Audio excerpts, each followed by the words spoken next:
Kay took my baby away.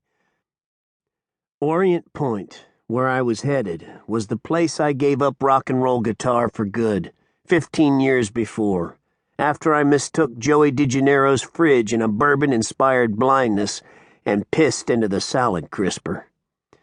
The Point was also the terminal for the New London Ferry.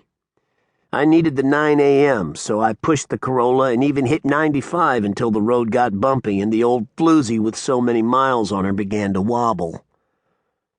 A half hour later, the sun was up, and I joined all the New York plates speeding east. I made time on the Sunrise Highway, but weather was against me, and everything overhead turned black again. The only colors on the horizon were the red and electric green of stoplights in a long perspective. A snarl of traffic stopped me a mile after Nageltown, and I closed my eyes, suddenly winded by the lack of motion. It was the worst, this paralysis in the humidity, this long moment of traffic death. With my fist on the wheel, I leaned on the armrest in the window. I rubbed my eyes. I wanted, for the first time in days, to sleep. At last I got through Riverton. I rode like lightning up the ramp onto the LIE and over a hump and accelerated almost to 100 on a sweet little downgrade. I had another swallow and decided it wasn't so much the road as the Beefeater and Sprite that kept me alive and moving, as long as the traffic was alive and moving and if I took just one swallow at a time. I had half the liter left and made several dozen more miles, checking my rear view for cops, pushing the time, watching the sky blossom like a black and yellow flower overhead.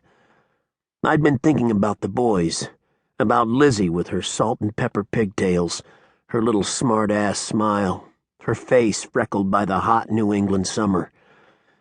I missed the way she screeched when I licked her or put my tongue in her ear. She howled for joy, too, in those days long ago. And I loved the blue mascara and the way she used to jump when she danced in her stripy tights and that little red leather miniskirt with the rip in it.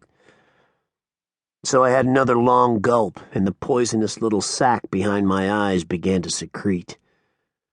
I punched the wheel softly. I knew the treachery of sentiment too well, but I couldn't wait to find out what Tommy had made of the network he built in the basement from the electronics he scavenged from Lizzie's job. And Lucian. Oh, Luciano, my sweet little 11-year-old transvestite with the eyeliner and the ribbons in his long, rose-colored hair. Had he grown out of it yet? I hadn't done too well by them, but what I wanted now, with all the mercury in my veins, was to get home. Lizzie told me never to come back. True. And after I called Tommy from a truck stop in Virginia to tell him I was all right, the day after I left, she had the landline disconnected. But all this wasn't entirely my fault.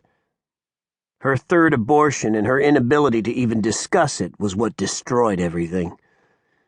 The boys in school one October morning, we sat at our Zivians in Watertown, a sick day for her, and smoked at the back table.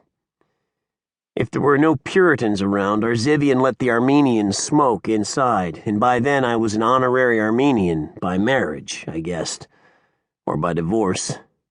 Lizzie put her Winston down on a plate. We watched the smoke uncoil like barbed wire through the window. Only the first was thanks to me, I said. And this one? You were fine with the first. That was before Tommy and Lucian. I had no clue what it meant. I should never have told you about the second, she said. It was none of your business.